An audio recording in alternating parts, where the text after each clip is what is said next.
नमस्कार। प्रारब्ध पर आप सभी का स्वागत है। मैं अवनीश। आज हमारे साथ हैं बाबा रामदास जी। बाबा जी, आपका बहुत बहुत स्वागत। साथ में ही हैं पुष्कर अवस्थी जी, आपका भी बहुत बहुत स्वागत।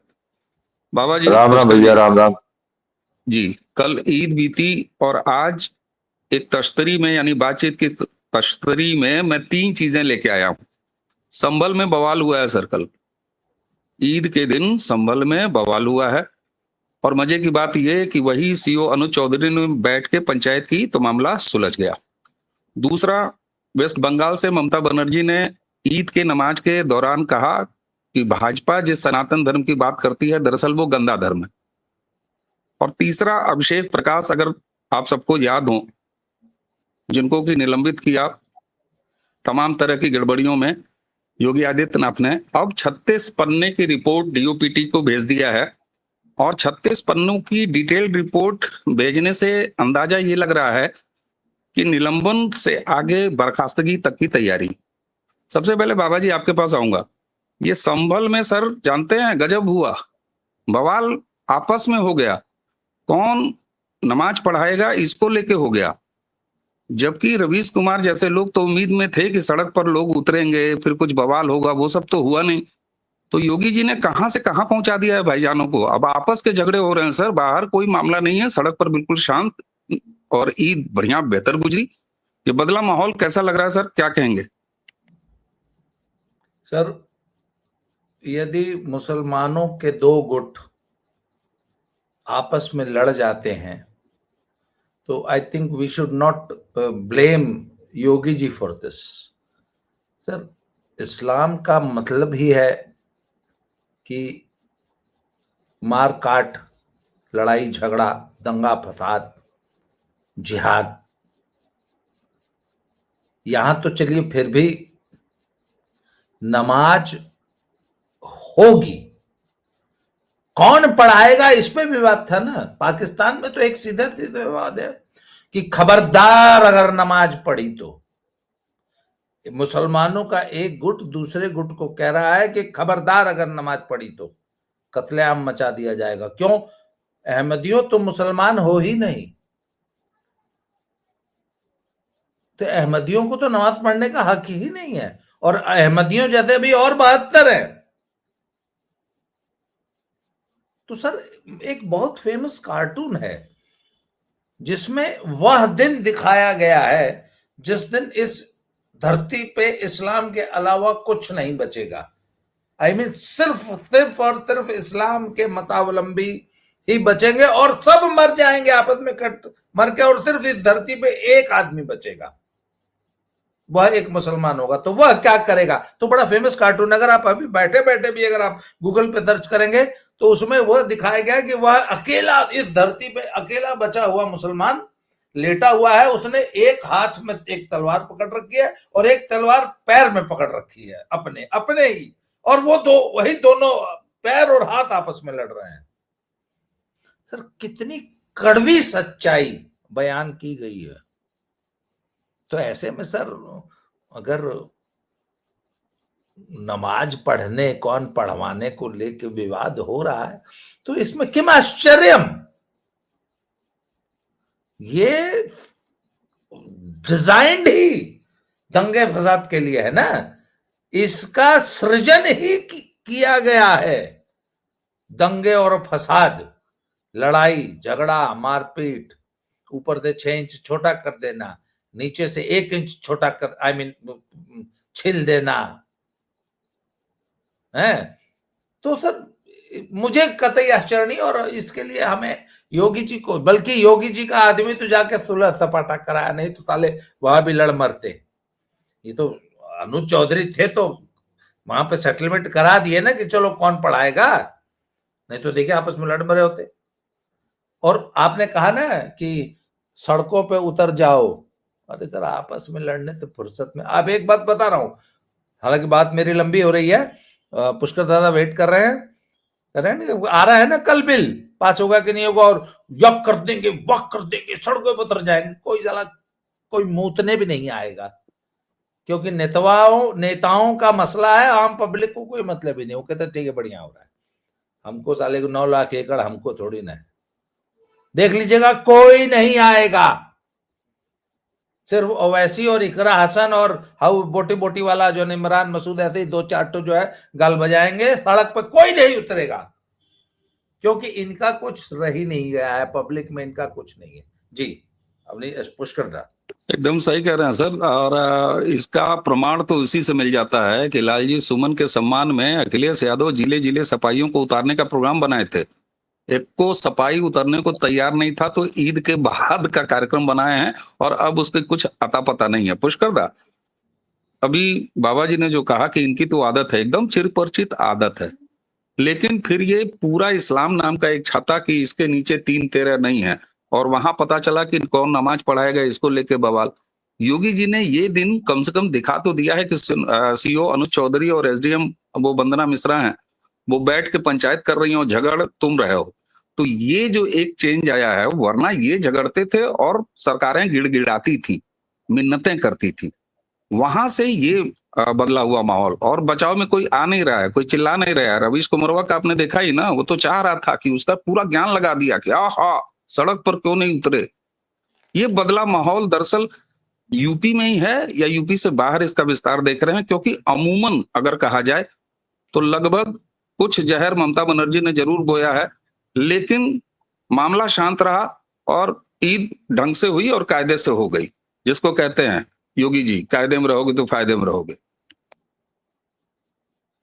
देखिए, मेरा मानना तो ये है कि जो आपने कहा कि इस्लाम में फिरका परस्ती नहीं है, ऐसा लोग कहते हैं और ये माना जाता है। ये इस्लाम कभी इसको जो मुसलमान है वो उसको डिनाई कभी नहीं करता है कि उनके यहाँ फिरका परस्ती नहीं है। उनको शेल्टर देता है सेक्युलरिज्म के नाम पे, मैं भारत का हिंदू, वो कहता है। रवीश कुमार ऐसे लोग कहते हैं कि वहां कुछ नहीं है, लेकिन जब जब मौका आता है तो वो जो है वहां पर कई फाट है, उस पर बात होने लगती है।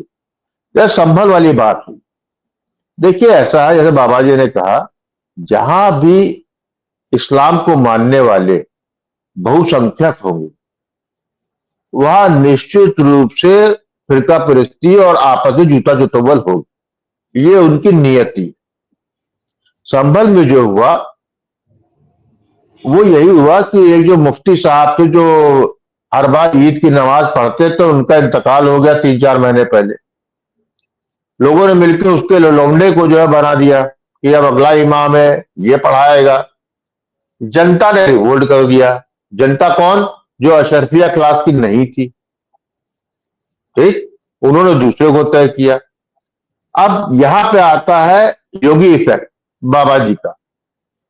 संभल गर्म है, नवंबर से गर्म, और हर तरीके से गरमाने के जितने प्रयास हो सकते हैं, केवल संभल से नहीं, जो बाहर की जो और शक्तियां हैं उन्होंने जितने प्रयास करने थे, प्रयास करके संभल का मुसलमान थक गया। तो ये विद्रोह हुआ वहां पे, और अंतोगत्ता जिस अनुज चौधरी को लेके वहां का सपा का एमपी और उनके जो मौलवी जो है वो चिल्लाते थे, वही उसके पास गए, उसने कराया। और जो अशरफिया क्लास ने जिस इमाम पे हाथ रखा था कि ये नमाज पढ़ाएगा, उसको नहीं माना गया। जो जनता की आवाज थी उसको माना गया। ये है बाबा इफेक्ट। दूसरा इफेक्ट मेरठ में कुछ नहीं हुआ तो सुन्नी और शिया तेरी की ले तेरी की, गंगा नहीं हुआ। ये बाबा इफेक्ट है। पत्थर चले, जूता चले, लठ पड़ी, फिर पुलिस वालों ने भाजा, और फिर पता लगा कि दोनों जो है अपना पिटा के जो है ईद की पैर निकल। ये बाबा का इफेक्ट है। लेकिन ये चीज अन्य जगह ही ऐसा है, मैं इसको स्वीकार नहीं कर पाता। पूरे उत्तर प्रदेश में सड़क पे नमाज नहीं हुई, कायदे से हुई, बढ़िया से नमाज। लेकिन वहीं पे भाजपा शासित राजस्थान में जयपुर की सड़कें जो है जाम है, वहां मुसलमानों सड़क पे पड़ी। उसी तरह महाराष्ट्र में मुंबई वाले क्षेत्र में हुई। तो मेरा कहने का मकसद है कि जहां जहां मौका मिलेगा, जहां जहां मुसलमान, जिस मोहल्ले में बहुसंख्यक है, वहां बवाल होना है। सवाल केवल इतना रह गया था कि उत्तर प्रदेश में क्योंकि बाबा जी है, बाबा जी का एक इफेक्ट है, इसलिए वहां पर कुछ भी करते हुए वो सीमा को नहीं पार कर पाए, आपस में करते हुए भी। तो जो अमूमन बड़ा साधारण सी बात होती है, कोई हिंदू मुस्लिम नहीं हुआ, जबकि ईद के दिन ही जो है नवरात्र भी, नवरात्र चल रहे हैं, कुछ नहीं हुआ ना। ये बाबा है सत्य। फिर अब आप आगे बढ़ के देख लीजिए, जैसे कि आपने ममता बनर्जी का नाम ले लिया। ममता बनर्जी के पास सनातन को गंदा कहने के अलावा क्या रहे है उनके पास? उनका 24 परगना में हिंदू काटे जा रहे हैं पिछले 3 दिन से, गांव जलाए जा रहे हैं। उसके बाद ममता बनर्जी को ये कहना यही है कि क्योंकि उनकी आखिरी सांस भी वही है, डेस्परेट मेजर में डेस्परेट काम हो रहे। यही डेस्परेशन आपने देख लिया होगा अखिलेश यादव को। अखिलेश यादव ने अपने सांसद के उसमें बयान के समर्थन में पूरे उसमें उतरना चाहा, नहीं आए। मैं तो कल देखा था उस सांसद का मैं नाम भूल रहा हूं, सपा का है, वो कल आया तो पब्लिक ने उसको मार थप्पड़ भगा दिया। वीडियो चल रही है, वो नाम ये घटना हुई है, वो क्षेत्र में पहुंचे थे, ठीक है। हाँ, तो वो क्षेत्र में यही राणा सांगा के लिए गए थे बेचारे, और राणा सांगा बना दिए गए। वहीं पे राजस्थान में, जयपुर में, वो मुसलमान जो अपने आप को अब तो राणा सांगा के वंशज चौहान मानते थे, राजपूत मानते थे, वो सामने खड़े हो गए, क्योंकि वो राणा सांगा एक अलग कैटेगरी में आ जाते। तो ये कहीं कोई बदलाव इतना ही है कि यदि आपका केंद्रीय नेतृत्व या राजनीतिक नेतृत्व सुदृढ़ है और बहुत क्लियर है, तो ये जो है किसी भी करने की स्थिति में प्रयास पूरा करेंगे, क्योंकि उनके पास भी आखिरी हथियार है। जो अशरफिया क्लास जो उनको जो है पिछले कई शताब्दियों से मुस्लिम समाज को लीड करता रहा और पिछले 7 दशकों से कांग्रेस द्वारा और ये सेकुलर बिरादरी द्वारा पूरी जगह मलाई और मक्खन खिला के मोटा तगड़ा किया गया है, उसको तकलीफ हो रही है।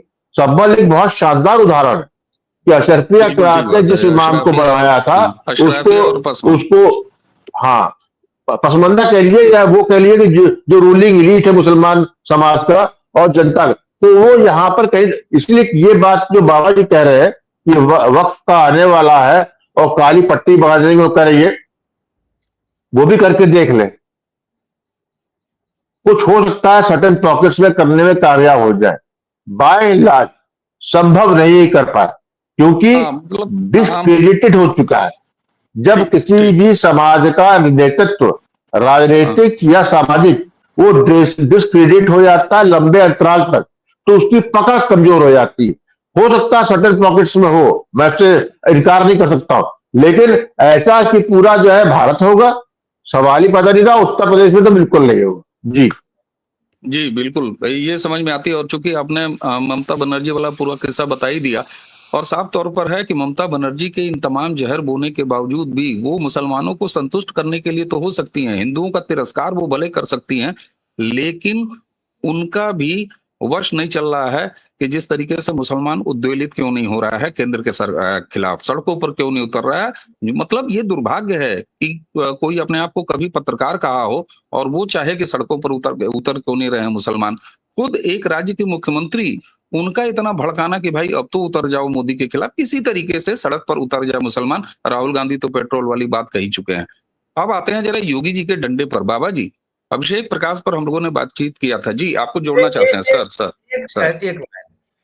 सर एक बात बताइए, मान लीजिए योगी जी या मोदी जी या कोई जी किसी गंदे नाले के सामने खड़े जा, हाय गंदे नाले, खबरदार साले, आज के बाद बदबू नहीं फैलाएगा, आज के बाद तुम्हारे में से इत्र निकलना चाहिए, हमारा आदेश है। तो गंदा नाला इत्र फेंकने लगेगा, उसकी बदबू खत्म हो जाएगी।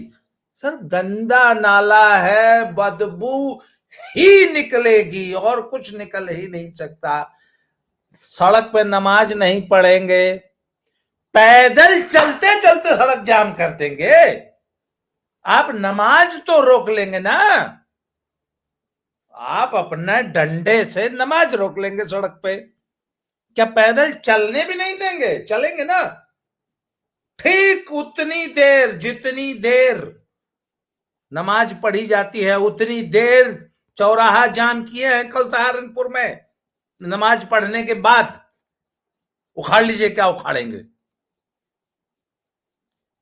तो सर, जिसने समाज में गंदगी फैलानी है, जिसने अराजकता फैलानी है, वह फैलाएगा।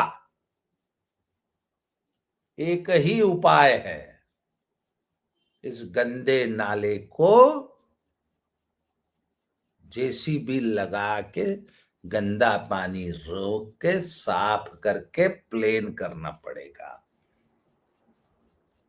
इस अन्यथा गंदे नाले की बदबू, आदेश दे देने दे कल तक बदबू नहीं फैलाना है, पहली बात। और दूसरी बात, अभी आपने कहा ना शांति प्यार हाय हऊ, वहां आसमानी किताब में इतनी बार सिर्फ 46 बार जिहाद का जिक्र है और 46,000 बार जो है प्यार मोहब्बत का जिक्र है। जी नहीं, जब हमको एल्जेब्रिक एक्सप्रेशन सॉल्व करते हैं तो उसमें छठी क्लास में आपने भी किया होगा कि पहले solve this algebraic expression and the value of x is 2।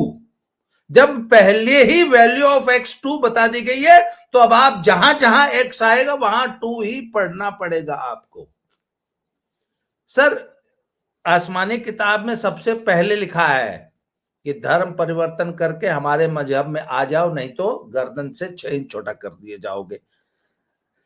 तो अगर तो नहीं माने तो 6 इंच छोटा कर दो, अगर मान जाए और ईमान ले आए फिर उसके साथ प्यार मोहब्बत, चुम्मा चाटी, हाई हाउ, शांति, पीस सब करो। वाह वाह वाह वाह वाह, क्या बढ़िया परिभाषा है रिलीजियन ऑफ पीस की। पहले गर्दन पे तलवार रख दो, अगर तो मजहब चेंज कर ले तब हमारा भाई है, उसको चुम्मा चाटी करो उसके साथ, नहीं तो ताले को काट दो। वाह वाह वाह, क्या पीस की परिभाषा है।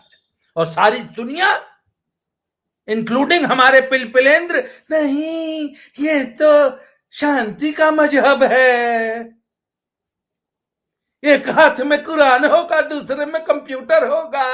अरे जिस हाथ में कुरान होगा साला दूसरे हाथ में उस कंप्यूटर से भी तो बम बनाना ही सीखेगा गूगल पे सर्च करके।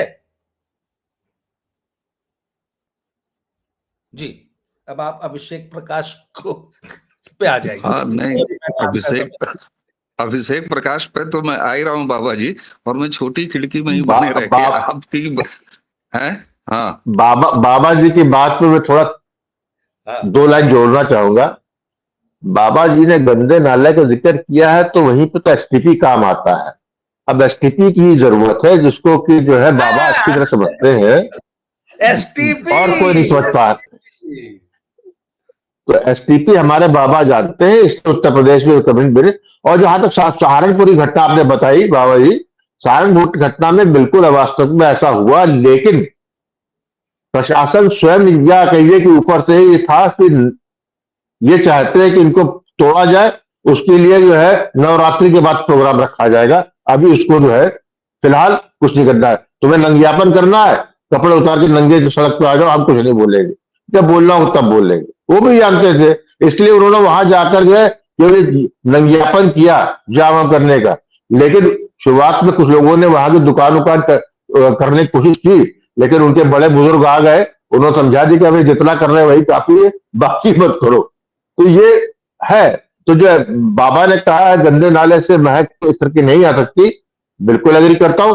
एसटीपी की जरूरत है, एसटीपी उत्तर प्रदेश में बाबा जानते हैं, ये बाकी लोगों को जानना पड़ेगा, और नहीं करेंगे तो उसे परिणाम भुगतेंगे, ये देख लीजिएगा निश्चित रूप से। जी एकदम एकदम। और बाबा जी अभी पुष्कर जी ने एसटीपी वाला जिक्र किया ना, संबल का एक बड़ा मजेदार आपको फिल्टर बताता हूँ, बाबा जी का फिल्टर, बहुत से लोग चौंकेंगे। हुआ ये कि जब कैमरों से पहचान होने लगी तो जो सार्वजनिक संपत्ति है उसको नुकसान पहुंचाने का बाबा जी का तो है ना, वसूलते हैं जो भी नुकसान हुआ है तोड़फोड़ में। तो एक जनी जो है पहले भाईजान, उनका तस्वीर जो है वो साफ हो गया, तो उनको आया और उनके ऊपर जो है वो पूरा उठा के बड़ा अमाउंट लाद दिया। उन्होंने कहा अरे साहब हम तो मर जाएंगे। वो तस्वीर भी आई थी कि बताइए इतना लंबा जुर्माना लगा दिया। तो उनसे कहा ठीक है बाकियों के नाम बता दो, एड्रेस बता दो, बाकी कौन थे। जितने बताते जाओगे उतना तुम्हारा जुर्माना कम होता जाएगा। हाँ, और डिवाइड उस हो जाए। चक्कर में उस चक्कर में उन हजरत का जुर्माना बाबा जी घटवा के 900 कुछ रुपए पे ले आए। यानी कि इतनी बड़ी संख्या ऑलरेडी सेट हो गई पुलिस ने संभल में। जिन्होंने भी दंगाई थे उनको, मतलब सोचिए आप, वो लाखों में था, लाखों से 900 कुछ रुपए मिले हैं तो कितने पकड़े होंगे। तो बाबा जी के पास फिल्टर भी गजब का है, एसटीबी भी गजब का है, और करप्शन पर जीरो टॉलरेंस। अभिषेक प्रकाश सबको याद होंगे, हमारे यहाँ होता क्या है बाबा जी और दर्शकों, कि जनरली जो है वो सनसनी बनती है कुछ दिन की, और सनसनी बनने के बाद उसके बाद लोग उस पर बातचीत करना भूल जाते हैं। अभिषेक प्रकाश का मैं मामला आपको बता दूं, डीओपीटी एक डिपार्टमेंट होता है, और कोई भी आईएएस, लोग कहते हैं भाई आईएएस हो गया उसके खिलाफ कैसे कार्रवाई होगी, जरा टेक्निकल चीज मैं बता दूं फिर आपके आऊंगा। कोई भी आईएएस आप मैक्सिमम किसी भी सरकार द्वारा 1 साल से ज्यादा निलंबित नहीं रखा जा सकता है, सस्पेंड नहीं किया जा सकता है। डीओपीटी नाम का एक डिपार्टमेंट होता है सेंट्रल गवर्नमेंट को, उसको भेजना पड़ता है, उसकी सहमति लेनी पड़ती है। डिटेल्ड रिपोर्ट तभी भेजी जाती है जब सस्पेंशन से आगे की कोई कार्रवाई की मंशा हो सरकार में। यूपी सरकार ने अभिषेक प्रकाश के खिलाफ 36 पन्ने की रिपोर्ट सस्पेंशन पर डीओपीटी को भेजी है। तैयारी इस तरह की तभी होती है जब मामला बर्खास्तगी तक जाए, क्योंकि बर्खास्तगी के लिए एक बार और डीओपीटी यानी सेंट्रल गवर्नमेंट की अप्रूवल की जरूरत होगी। योगी सरकार की ये 36 पेज की रिपोर्ट बताती है कि अभिषेक प्रकाश शायद हमेशा के लिए अपनी नौकरी गंवा सकते हैं, रिकवरी। ये लेवल का जो जीरो टॉलरेंस योगी जी का, इस पर क्या कहेंगे और कितनी बड़ी नजीर ये सेट होगी, क्योंकि अभिषेक प्रकाश छोटे अफसर नहीं, योगी जी के, मोदी जी के ड्रीम प्रोजेक्ट इन्वेस्ट यूपी, उसके सीईओ रहे। ये करप्शन पर एक बहुत बड़ा संदेश पूरे देश को, यूपी की नौकरशाही को तो जाएगा ही यूपी में। सर, मैं योगी जी का जो इतना बड़ा भक्त हूं वो इसीलिए हूं कि Yogi ji is a trend setter. योगी ने आज तक कभी किसी लकीर को रबर से मिटा के छोटा करने में मेहनत की ही नहीं, उन्होंने हमेशा बड़ी लकीर की थी। और मैं हमेशा से कहता था कि भैया अगर आपको किसी भी समस्या से लड़ना है तो नीचे से सफाई मत शुरू करो यार, ऊपर से सफाई शुरू करो। अगर आपको सीढ़ियों पे झाड़ू लगाना है तो आप नीचे से अगर ऊपर की तरफ जाएंगे झाड़ू लगाते हुए तो नहीं लगा सकते, ऊपर से आइए बहुत आसानी से यूं।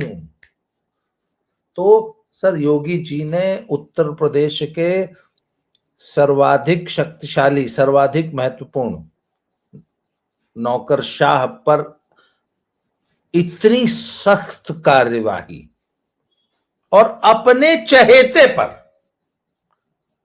करके योगी जी ने पूरे दुनिया को एक मैसेज दे दिया है कि जीरो टॉलरेंस नंबर 1। न कितने भी बड़े हो, कितने भी प्रिय हो, बख्शे नहीं जाओगे। सर एक बात कितने भी काबिल हो, कितने भी काबिल हो, कितने भी काबिल हो, बख्शे नहीं जाओगे। सर एक बात बताऊं आपको, 1000 जूनियर कर्मचारी क्लर्क सस्पेंड होता तो जो इम्पैक्ट नहीं आता वो अकेले एक अभिषेक प्रकाश की बर्खास्तगी से आएगा, और इसका मैसेज पूरे देश में जाएगा। और बाकी राज्यों के मुख्यमंत्री, बाकी राज्यों के प्रशासन पर एक मजबूरी हो जाएगी कि टॉप मोस्ट लेवल पर हो रहे करप्शन पर लगाम लगाने की मजबूरी है ये, और ये एक बहुत बड़ा एग्जाम्पल सेट किया है योगी जी। बिल्कुल सर, और जिस तरीके से बाकी मामलों में योगी जी का बुलडोजर फेमस है और लोग इसको अपनाए हैं उत्तर प्रदेश से बाहर, उसी तरीके से ये करप्शन पर बुलडोजर जो योगी जी का है उसको भी उत्तर प्रदेश के बाहर अब एक मॉडल जैसा आपने कहा। पुष्कर सर, आपकी अंतिम टिप्पणी इस अभिषेक प्रकाश वाले मामले पर। अभिषेक प्रकाश के मामले में जो आपने जानकारी दी, जो मुझे जानकारी है, बिल्कुल पूरा मामला तो उसी तरफ जाता हुआ दिख रहा है, लेकिन जो इस सब चीजों से जो बात निकल के आ रही है वो ये है कि बाबा ने बहुत इग्नोर किया चीजों को, जो क्योंकि जो एक सिस्टम आप भी जानते हो, हम भी जानते हैं, 1947 में स्वतंत्रता के बाद से ही जो है जो भ्रष्टाचार का कीड़ा दीमक लगी, वो नौकरशाही में भी लगी, राजनीतिक तंत्र में भी लगी, वो उस चीज को जानते हैं। वो टांगने को और किसी और को भी टांग सकते थे यदि उनको नजीर बनानी होती। इसको नजीर मैं नहीं कहूंगा। एक तो जिस विभाग के वो सीईओ थे, वो भारत की प्रधानमंत्री की ड्रीम प्रोजेक्ट तो था ही, लेकिन भारत का उज्जवल भविष्य का स्थायी स्तंभ था जो उत्तर प्रदेश में गड़ा था। दूसरा, एक परसेप्शन लोगों को यह भी था कि अभिषेक प्रकाश जो है बाबा की गुड बुक्स में है। ये एक परसेप्शन था, क्योंकि जिस तरीके से उनको तैनातियां मिली थी तो ये जाता था। तो इससे उन्होंने ये दिया कि जो उनका सबसे करीब है उसको, उसकी गर्दन काटने में उतनी निर्ममता दिखाएंगे बाबा यदि जो है लीड से हटके हुआ।